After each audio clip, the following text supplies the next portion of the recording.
Good afternoon, everyone. Thank you for joining me for today's webinar on loneliness and social isolation among college students. We'll get started here in a minute or so while folks are trickling in. Thank you again for being here. My name is Allyson Cornett, and I am the Director of Research here at Trellis Strategies and one of the principal investigators of our Student Financial Wellness Survey.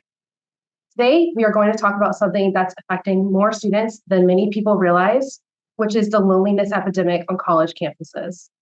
I know this resonates with me as someone who struggled during college, and likely many of you as well.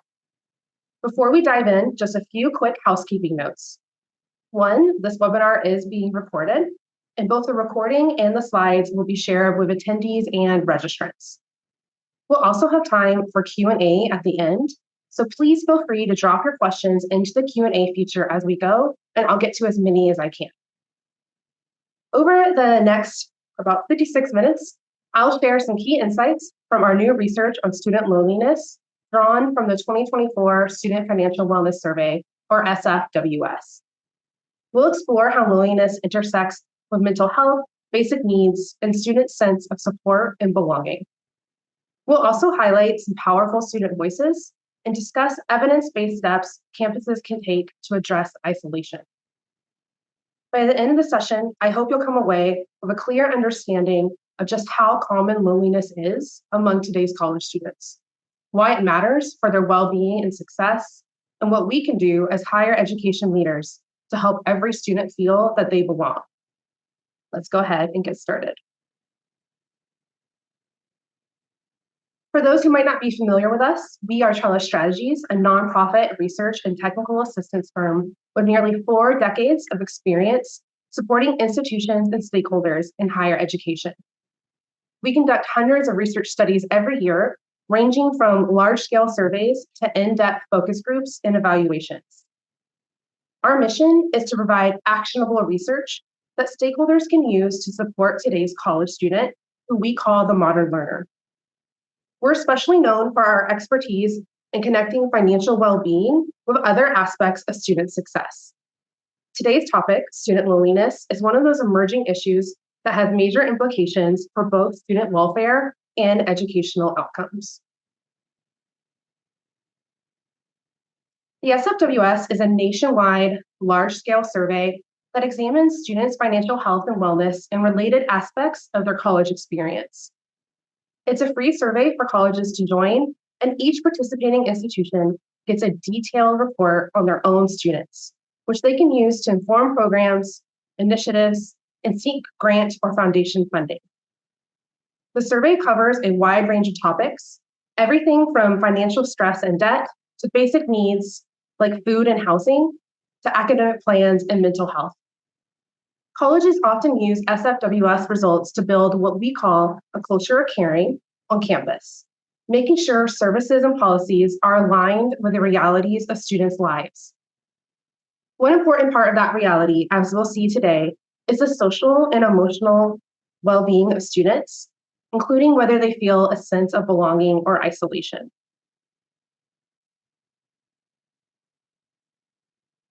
In the fall of 2024 SFWS, 104 colleges and universities across the country participated, including a mix of community colleges and 4-year institutions. Over 53,000 students responded, giving us a robust sample with an 8% response rate and a median completion time of 13 minutes. This strong participation gives us confidence in the insights that I'm about to share, and we also weight the data to ensure it represents the participating institutions. Now let's talk about what we found regarding student loneliness and why it matters.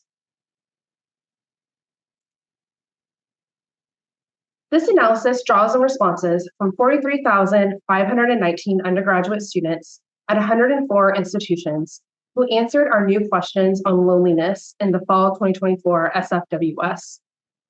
We focused on comparing 2 groups of students: lonely students, so those who told us they feel lonely either sometimes or always, and non-lonely students, those who said they never or rarely feel lonely.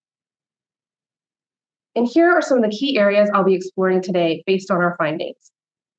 This includes disparities in experiences of loneliness, really trying to answer the questions, of which students are most likely to feel lonely and are there particular groups that are more impacted. Also going to be looking at the links between loneliness, anxiety, and depression. Specifically, how does feeling lonely relate to key mental health indicators? And perceptions of institutional support. How do lonely students feel about the lack of support or the support they are getting that they receive from their colleges? How does loneliness impact their sense of belonging and satisfaction with their institution? And then I'm just going to pause on this slide really quick. If you would like to explore these findings in more detail, you can download the full research brief at the link shown here. I will just pause here for a few seconds to allow time to scan the QR code or to follow the link. I can also share the link in the chat as well once we're through the slides. Before we dive into the numbers from our survey, I also want to take a step back and consider the bigger picture here.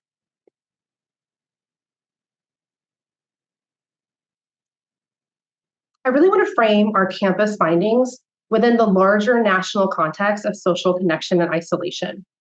The issue of student loneliness is a part of an unfortunately wider trend where across the country, and especially among young people aged 18 to 25, social isolation has been on the rise.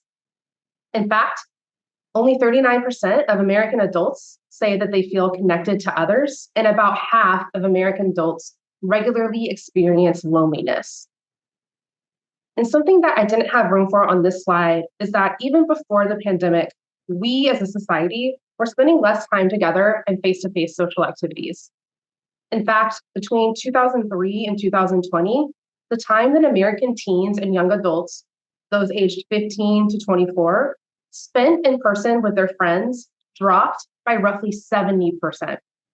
And this trend was already underway, but was accelerated by the COVID-19 pandemic, when many had to pivot into remote learning and limited social activities during some really key developmental years. There's also growing evidence that our modern environment, characterized by widespread social media, smartphones, virtual reality, and remote learning or work, may also be contributing to increased feelings of isolation. For example, studies have found that spending more than 2 hours per day on social media doubles the likelihood of feeling socially isolated compared to those who use social media for less than 30 minutes a day. So these very tools that help us stay connected virtually can ironically leave us feeling more alone by displacing in-person interaction or creating shallow online connections. And all of these factors provide really important context. Students are coming to college in an era where social connections are generally in decline and mental health concerns are on the rise. It's no surprise then that we are seeing a surge of loneliness on campus. Now I'm going to zoom in on what our data shows about student loneliness in higher education. So we're now going to take a closer look at who's experiencing loneliness and how it's showing up in these students' lives. And before we get into the specific numbers here, I think it's really important to understand why we should all be paying attention to student loneliness. Why is this a concern? One, it's a long-term health risk. Chronic loneliness is associated with real physical and mental health problems. Research has linked strong feelings of social isolation to higher risks of cardiovascular disease, dementia, stroke, depression, anxiety, and even suicidality. In fact, lacking social connection can actually increase your risk of premature death by about 30%. It also hits some students harder than others. While loneliness can affect anyone, our data shows that certain student groups are especially vulnerable to feeling isolated or left out. This includes younger students under the age of 25, LGBTQ+ students, former foster youth, and those experiencing food or housing insecurity. Essentially, students who might already be facing challenges or marginalization are also reporting higher loneliness. This overlap raises some critical equity issues, and we'll talk more about those disparities in a few slides. Loneliness is also widespread on campus. Even beyond those high-risk groups, loneliness is widespread among college students overall. This is not a niche problem. It's something potentially touching the lives of a majority of college students, and it can really influence campus climate, classroom engagement, and the general student experience in really broad and meaningful ways. And then lastly, this also impacts student success. Loneliness has practical implications for a student's academic life. Isolated students are less likely to feel a sense of belonging on campus, which research has shown is critically tied to things like motivation, academic engagement, and persistence. Student loneliness is common. It correlates with serious mental and physical health challenges. It disproportionately impacts already vulnerable student groups, and it can also undermine students' academic success. That's why we call it an epidemic on campus and why we need to address it. Now I'm going to examine our survey findings in more detail, starting with the prevalence of loneliness and who is most likely to experience it. And this is our first really big finding here. Over half, 57% of our fall 2024 undergraduate student respondents reported feeling lonely either sometimes or always. And to break that down further, about 45% said that they felt lonely sometimes, and 12% always feel lonely. Only 15% of students said that they never felt lonely in the survey. And you can see here that we looked at whether this varied by the type of institution, whether it was a 2-year college or 4-year university. And interestingly, it didn't seem to matter much. Students at both sectors were about as likely to feel lonely as students at the other. And in both cases, about the rough same percent felt lonely at least sometimes at 45 to 46%. So this is a really broad phenomenon across both sectors of higher education. These numbers also line up with other national research. With the ACHA's National College Health Assessment, it has consistently found that around half of students report being very lonely at some point in the last year. And the Healthy Mind Study likewise suggests that a majority of students are not flourishing in terms of mental well-being.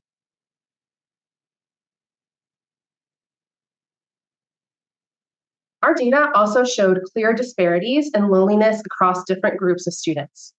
While no demographic is immune to feeling lonely, there are some students who are at much higher risk. And this includes young students or students under the age of 25 who had slightly higher than average loneliness rates, around 60% felt lonely sometimes or always. And thinking about the transition from high school to college, that can be really challenging socially.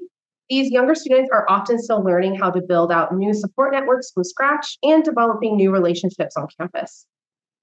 We also saw our LGBTQIA+ students indicate heightened rates of loneliness, with nearly 3 of 4, about 74% in our survey reported feeling lonely either sometimes or always.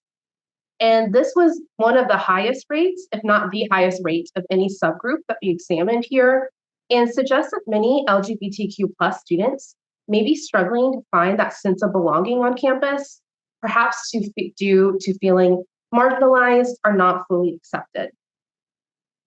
Similarly, we saw about 2/3 of students who had been in foster care, about 66%, reported frequent loneliness as well. Many former foster youth arrive on campus without the family support networks that other students might have, which can contribute to feelings of loneliness and social isolation. And lastly here, students who are facing basic needs insecurities. We see that students who are dealing with financial strain, like not having enough food or a stable place to live, also had very high rates of loneliness. When you're working 2 jobs to pay rent or worrying about your next meal, it can be hard to feel like you have time to socialize or be connected to campus life. I think the key point here is that loneliness is often compounding other vulnerabilities. Students might be dealing with discrimination, financial hardship, or lack of family support, are also more likely to feel socially isolated.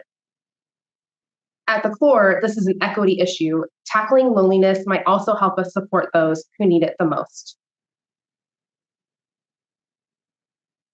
So if you have attended any of my other webinars or presentations, you will know that I often hone in on basic needs and security and how experience experiencing instability with your food and housing can really derail one's college experience. So when I was looking at the data for this brief, one of the most striking relationships I found was between loneliness and basic needs. If a student was lonely, they were basically far more likely to also be struggling with their basic needs. And this is kind of across the board here. And this also applied to students who were struggling financially. Kind of quantify this, 2/3 of our lonely students had at least one form of basic needs insecurity, meaning they were either food insecure, housing insecure, homeless, or all of the above, in comparison to 47% of our non-lonely students. So in the next few slides, we're going to look at some specific basic needs challenges that lonely students reported, starting with some indicators of food insecurity. So using the USDA 6-item food security scale, we saw alarmingly high levels of food insecurity among the lonely group. This translated into 53% of lonely students saying that they couldn't afford balanced meals. So really translating into over half of these students missing out on proper nutrition due to the cost of those ingredients. 45% ran out of food and didn't have money to buy more at least once in the prior year, or that was at least once in the prior 30 days. 41% reported that they had cut the size of meals or skipped meals because they didn't have enough money for food. 40% said that they ate less than they felt they should because of a lack of money. And I think most concerningly here, 35%, over a third of our lonely students, were hungry but did not eat because there wasn't enough money for food. Next, we're going to examine some indicators of housing insecurity amongst this lonely population.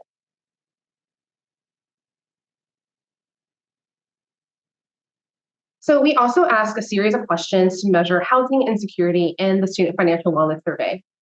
Among the lonely students, we saw 29% have difficulty paying the full amount of a utilities bill, like their electricity, gas, or internet. We also saw 28% struggle to pay their full rent or mortgage. 20% had to move in with others due to financial problems, like relatives or friends.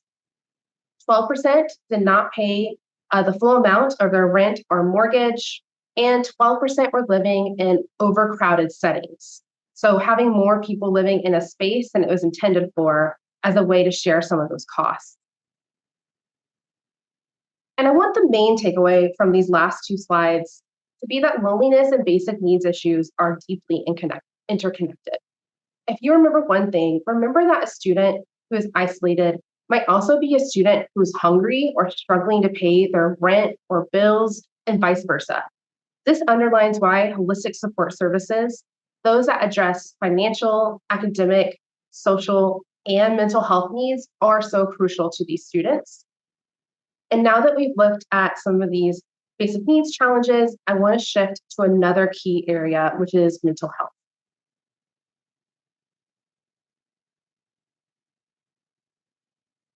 So we've seen firsthand that loneliness correlates with financial stress. It probably doesn't surprise anyone that it also goes hand in hand with mental health challenges. In this section, I'm going to cover how loneliness is linked with anxiety and depression among students.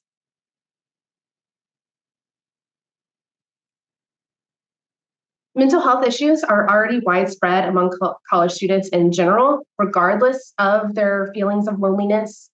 In our fall 2024 survey, a third of all students showed symptoms of major depressive disorder, as indicated through a standard 2-question validated screener, the PHQ-2. And we saw 44% of all students exhibit signs of generalized anxiety disorder using the GAD-2 anxiety screener, which is another validated short form scale. In fact, anxiety is the most commonly reported mental health challenge among students.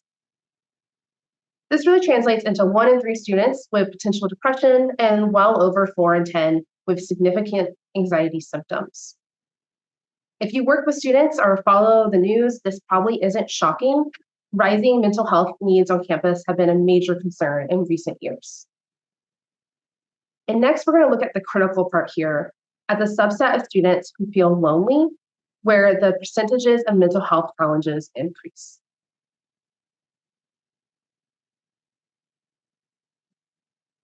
The data here on this slide really illustrates how much more prevalent depression is among students who frequently feel lonely.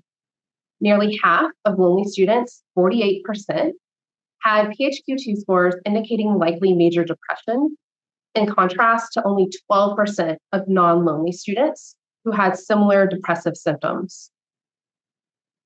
Another way to say this is that a student who often feels lonely is about 4 times more likely to exhibit signs of depression than a student who rarely or never feels lonely. And that is a really key finding for me and something that I want to highlight here for us. And unfortunately, we see a similar pattern with anxiety. Around 60% of lonely students scored in a range indicating possible generalized anxiety disorder compared to just 24% of non-lonely students. So students who often felt lonely were roughly 2.5 times more likely to suffer significant anxiety symptoms. And if you recall, kind of across the board, 44% of all students had elevated anxiety. And it's clear from these numbers that lonely students may be driving a lot of that. Most lonely students are anxious, where we see only 24% of the non-lonely students kind of indicating the same, suggesting that non-lonely students are doing much better on this front here, as evidence here with 76% of our non-lonely students screening negative for generalized anxiety disorder through their responses to the survey. And I want to drill down even a little bit deeper here. So for students who we classified as lonely, I really want to see how common it was for them to express indicators in both the PHQ-2, which measures, again, major depressive disorder, and the GAD-2, which measures generalized anxiety disorder. So we saw amongst the lonely group, 83% had little interest or pleasure in doing things, at least several days or more in the last 14 days to taking the survey. So this would have been October to November of 2024. 82% felt down, depressed, or hopeless, at least several days in that same time frame. And then 85% found themselves uncontrollably worrying at times, and 91%, so more than 9 in 10, almost everyone of these lonely students felt nervous, anxious, or on edge at least several days in the last 14 days to taking the survey. And I think what's even more concerning here is not that they just felt these things occasionally, but that many are feeling these things very frequently. More than a quarter of lonely students reported feeling anxious or on edge nearly every single day, and many also felt depressed or hopeless nearly every day in the same time frame. So next, I would like to examine how its students know or don't know about the resources available to them and how being lonely might affect that.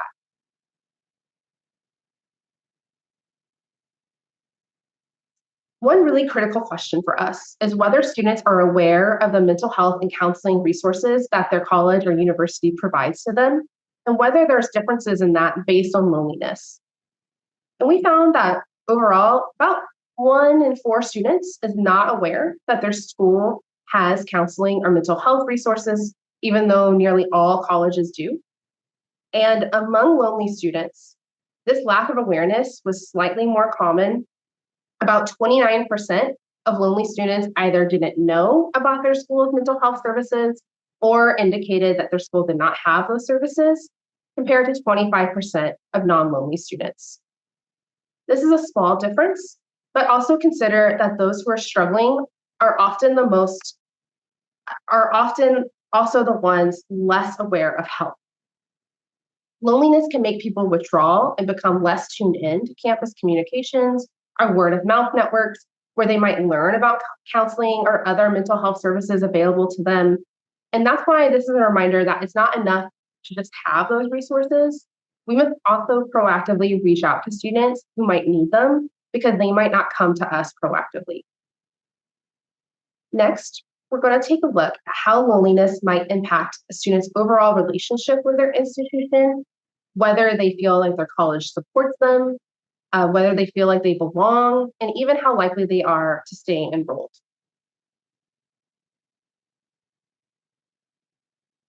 So I would like to share some insights from another survey that we did in 2025 with 3,000 students who stopped out of college without completing their degree. This was our Some College No Credential Survey, or our SCNC survey for short.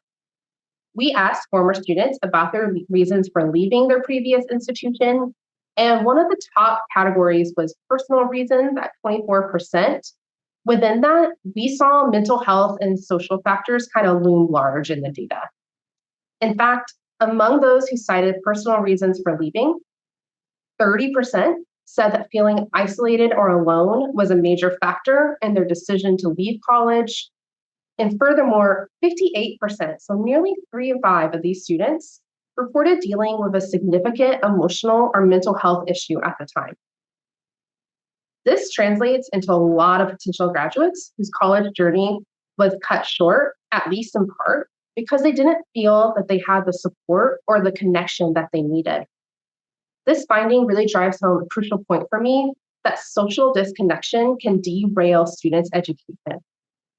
When we talk about retention and student success, we often focus on academic preparation or financial barriers. But we also need to recognize that a student who doesn't feel that they belong may choose to walk away, even if they're passing their classes. In short, isolation can be the enemy of persistence for these students. I also want to highlight a few direct quotes from students about this. So hearing directly from students who have struggled with loneliness can be really powerful. And here are a couple of quotes from students in that SCNC survey that we just discussed in the last slide. One student said that they had left their institution because they wanted to be closer to home. Not being able to join organizations or making any friends, they were feeling isolated. Another student described their experience in this way. I didn't fit in. I felt alone and isolated. I didn't feel like I belonged. The tuition was higher than what I could afford. I worked 2 jobs and felt like it wasn't worth it anymore. I didn't have any help available. These voices are heartbreaking, but they're also important for us to hear. They remind us that behind every statistic is a real person with a story.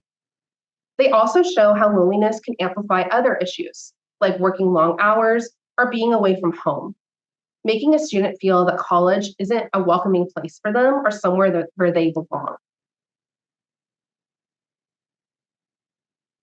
Now, I want to consider how loneliness affects students' perceptions of their college's support and their overall satisfaction with their college experience.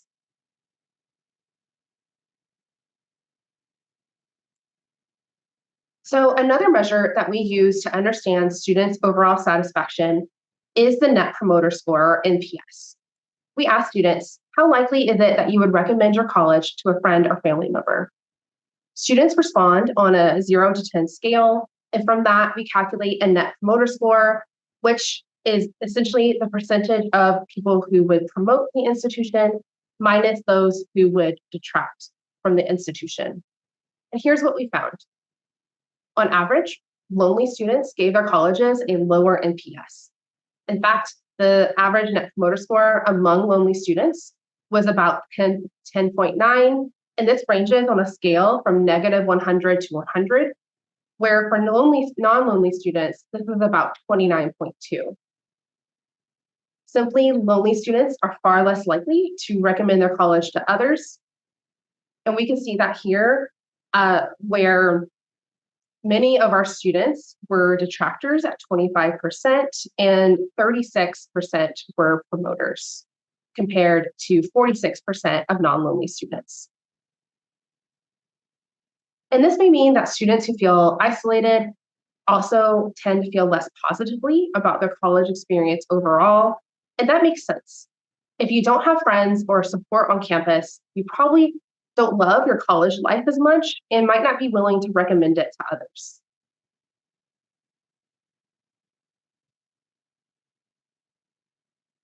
We also ask students whether they feel their campus has adequate support services to help them with challenges like financial or personal difficulties. There is a notable gap here between lonely and non-lonely students.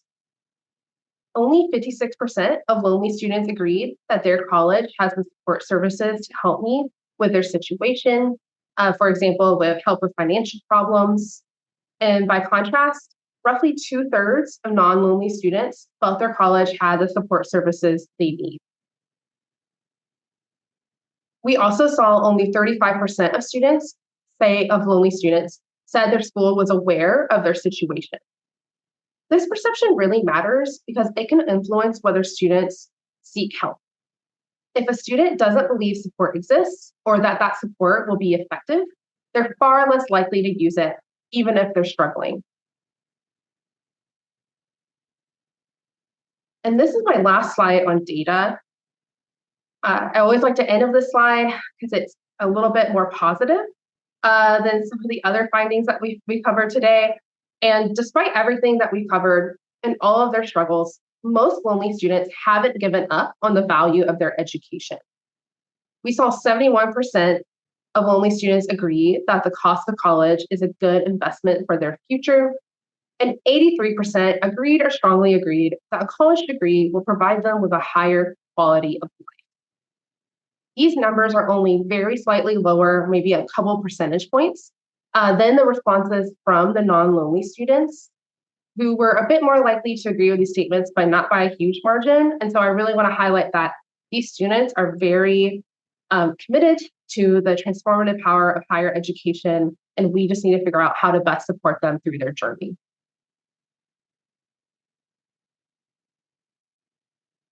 I also want to kind of share some research-informed best practices that folks can implement on campus.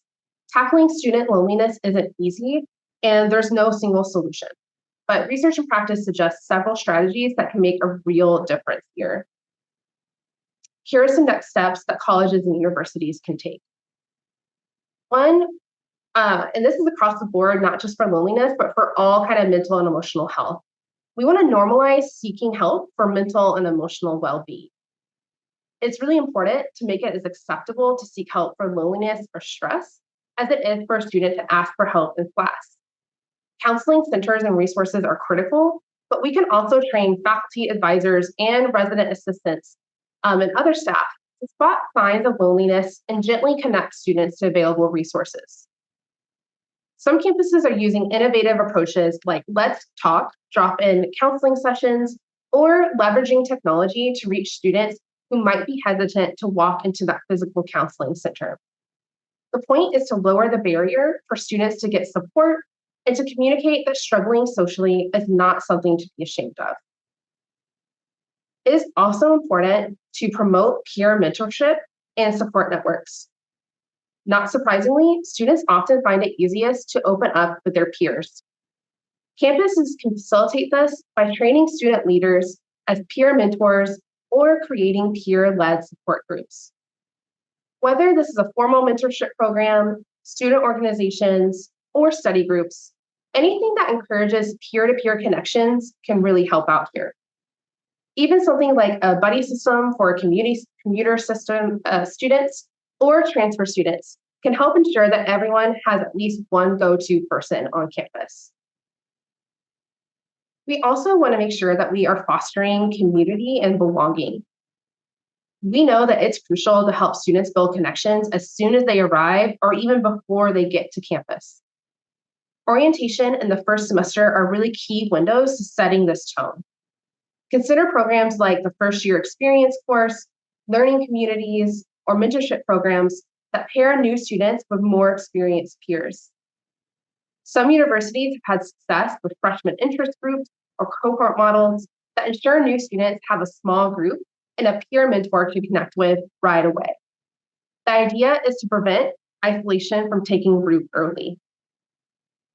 It's also really critically important for institutions to improve awareness of resources. We saw earlier that some students are simply unaware of the available mental health and emotional health resources that are available to them, often at no charge or low cost. And we see this extend to other facets of our research where a substantial portion of students are unaware that their institution has food pantries or closets to help them meet their basic needs.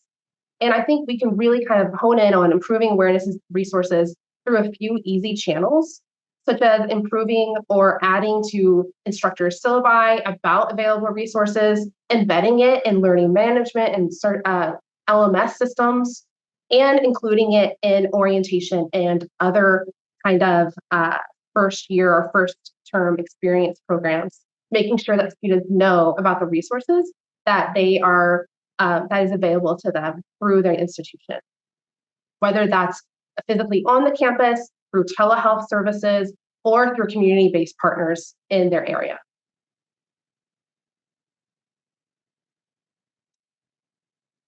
Also want to encourage, we have a lot of mental health and relevant events coming up here at Trellis Strategies. You can take, kind of may have to finagle your camera, but you can scan the QR code to kind of access our current and past events. We do have several mental health themed events coming up, including a webinar on April 8th and an in-person activity on May 14th to kind of understand the mental health landscape here in Texas. So just encourage you to scan the QR code and to stay connected with us to see other kind of similar events to this webinar on loneliness. And with that, would love to see if anyone has any questions. I'm going to go ahead and share my screen because I cannot see the QA box while my screen is being shared. Alrighty, so I did not see any Q&A questions in the chat so far. So we can see if there's anyone that has any pressing questions for us. Otherwise, we can wrap up a little bit early.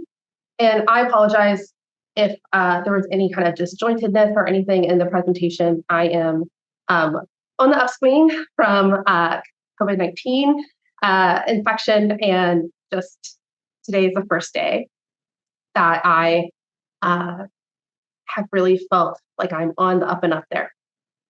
Okay, did see a question come in on when will the survey results be available.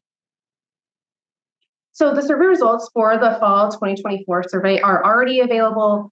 We are always in kind of a delayed reporting cycle for the Student Financial Wellness Survey. So our fall 2024 results were published last April or May. Those are available on our website. I can drop the link in our chat. And the brief that we published on the results was released earlier this week, and that is available in the same research hub. I'm just going to go ahead and drop that in the chat. So you can get to all of our great publications on the 2024 Student Financial Wellness Survey through that link. And for the 2025 survey, which we just wrapped up a few months ago, that was fielded from October. To November of 2025. We are actively working on the national and school reports for the institutions that participated in that implementation. Those school reports will be available, as always, for free by the end of March. And we are also planning a release event for the 2025 results the first week of April of this year. So we are actively working on the report and are really looking forward to releasing those results, including updated kind of loneliness and mental health numbers. Okay, a few more questions coming in. I love to see it. Have anything else for me on mental health, loneliness, basic needs, any of all that good stuff? Feel free to throw it in the chat. Someone asked if we have any info on the type of programs that combat loneliness for students the most. I really like to recommend peer-to-peer mentoring, like we featured on the slide. I find that that really does help students connect in a way that is very authentic and that meets them where they're at.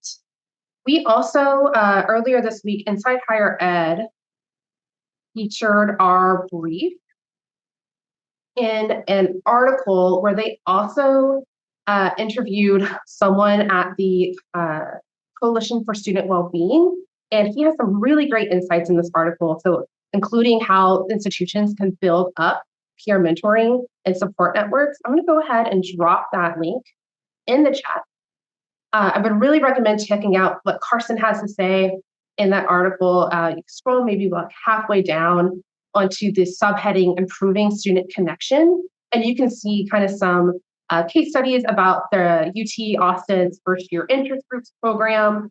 I also think that mental health first aid is a great kind of solution for just mental health issues in general on campus, not just those who are experiencing loneliness. So really recommend checking out what Carson has to say in the article, but also looking at mental health first aid as well.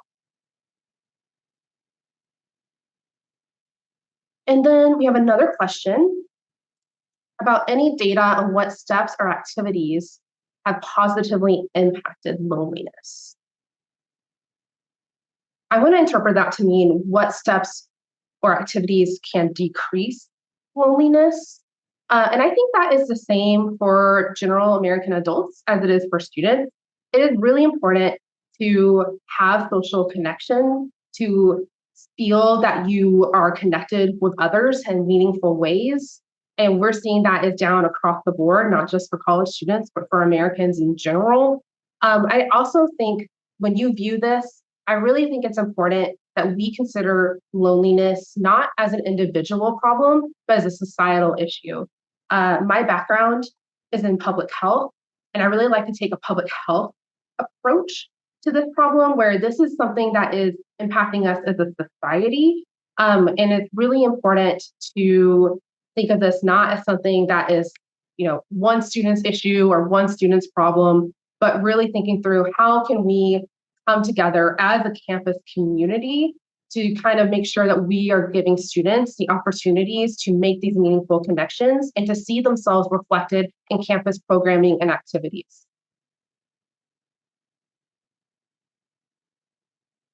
Okay, I'm not seeing any other questions come in, but would really, really recommend checking out what the Coalition for Student Wellbeing is doing. I would also definitely recommend looking at the Meadows Mental Health Policy Institute. They are doing some fantastic cohort-based work here in Texas.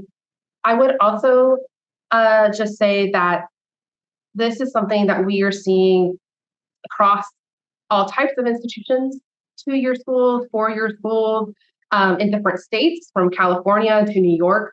So this definitely isn't a unique issue to higher education, but something that I think is very pervasive and troubling in our modern society. And I'm very excited once we are able to release the 2025 results, which again are forthcoming here. We'll be able to see what this loneliness kind of looks like over time and have a better sense for which groups are still being disproportionately impacted by loneliness. And I know more questions are coming in, so I just want to thank you all for taking the time to join us today for this webinar. I very much appreciate everyone's time. And like we said at the beginning, there will be a recording of this made available to all registrants and attendees, along with a copy of the slide deck. So just want to thank everyone so much. Have a great rest of your day. Oh, and look, Catherine said this reminds me of Adopt a Grandparent program. Yes, Catherine, that is so important. And something that we didn't touch on here, because it's not completely relevant to college students, but that the effects of loneliness on older adults is actually even more substantial. And we do see that when older American adults are lonely, it does increase their risk of premature death and dementia. And so anytime we can participate in something like an Adopt a Grandparent program is so meaningful and important to those individuals. All right, no other questions are coming in. Thank you all so much. We'll go ahead and wrap up for today. Thank you all.